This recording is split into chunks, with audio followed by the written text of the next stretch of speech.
Over the past 10 years, house values in Australia rose about 80%. Apartments rose just under 38%. Same country, same decade, less than half the growth. That is not a small gap. Cotality's figures to 2025 show houses grew more than twice as fast as units over that decade. Twice as fast, same 10 years. So the easy answer looks obvious. Buy the house, not the unit. But almost nobody can actually tell you why that gap exists. And the why changes everything. Start with the long view. Reserve Bank and Bureau of Statistics data going back to the early 1970s show house prices climbing by roughly 7 to 8% a year, decade after decade. Put a real number on it. A Sydney house at the 1970 median cost about $18,700. 55 years on, it is worth roughly 80 times that. And it happened through everything. In the 1980s, a typical Sydney house went from about $69,000 to nearly $200,000. It nearly tripled in 10 years, even as rates hit 17.5%. Here is the part most people miss. For decades, houses and apartments actually moved together, almost in lockstep. The big gap between them is a fairly recent story. So what changed? To really understand it, you have to understand what you are actually buying when you buy property. And this is the bit most Australians quietly get wrong. When you buy a house, you are really buying two things, the building and the land underneath it. And those two things do the opposite of each other over time. The building slowly wears out. The roof, the kitchen, the wiring. It ages and it loses value. It is the land underneath that quietly does the heavy lifting on growth. Now think about an apartment. You still own a slice of land, but it is a thin slice, split between everyone in the block. 50 units can share one suburban block of dirt. So the part that grows the most, the land, is the part you own least of in an apartment. That is a big reason houses have pulled ahead. Less land, less growth.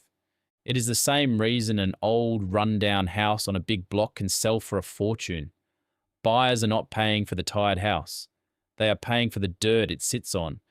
But here is the catch. That is a rule of thumb, not a law of physics.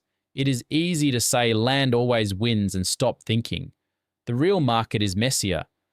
Look at 2025. Cotality found that in Brisbane, around 3/4 of unit markets matched or beat house price growth.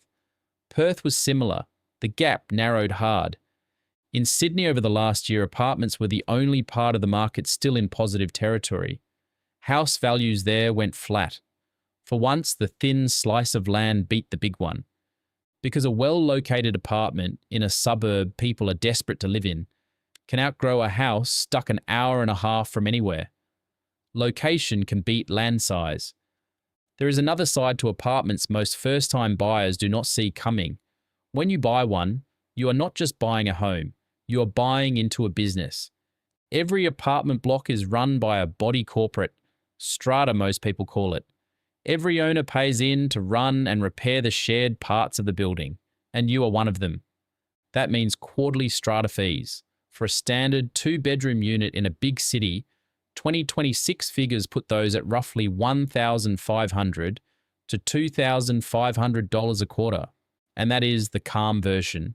When something big goes wrong, waterproofing, cladding, a lift, owners can be hit with a special levy, sometimes tens of thousands of dollars each. You also do not get the final say. Want to add an electric car charger or repaint the outside? That goes to a vote. In a house, the only person to convince is you.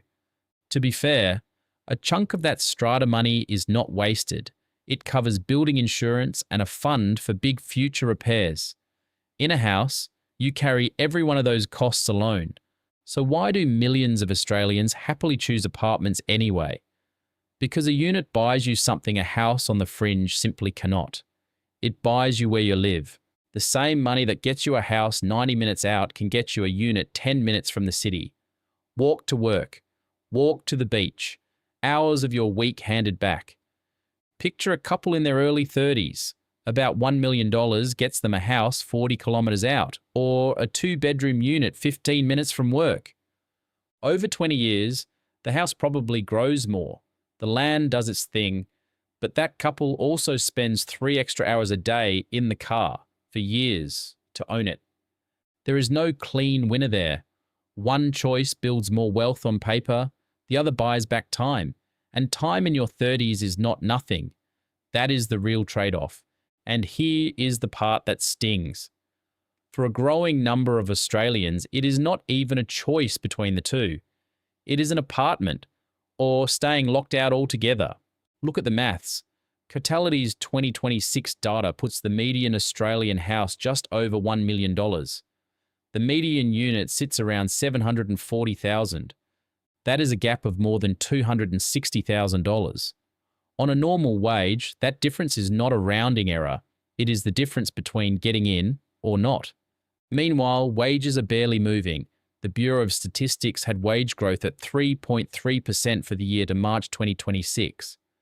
Home values have been climbing far faster than that. So the deposit target keeps sprinting away from you. Cotality reckons saving a 20% deposit on a typical home now takes close to 12 years. 12 years? Just for the deposit. And while you save, rent eats the money you're trying to save with. Cotality's numbers show households now hand over a record 33% of their income, before tax, just to keep a roof over their heads. There is one more thing stacked against the first-timer. When you go for that entry-level place, you are often not bidding against other first-timers. You are bidding against investors. Someone buying their second or third property with equity behind them can move faster and bid higher than someone scraping together a first deposit. That pushes the door further out of reach. So, house or apartment? Here is the honest answer. The averages favour the house, mostly because of the land. But averages are not your life, and they are not any single property. A well-chosen apartment in a great spot, in a well-run building with healthy finances, can easily beat a tired house bought badly in a place nobody really wants to be. What this video cannot do is read the strata report on the place you're looking at, or tell you what matters more to you, long-term growth, or the life you live along the way. But if you understand what you are really buying, land, a building, and sometimes a share in a business, you walk in with your eyes open. And that is the whole game. Quick one before we wrap up. Everything here is general information only. It is not financial or property advice for your situation. Before a decision this big, talk to someone licensed and independent. If this cleared up why that price gap exists, do me a favour, give it a like. It helps this kind of content reach more Australians who need it. Subscribe and turn on notifications so the next one finds you. See you in the next one.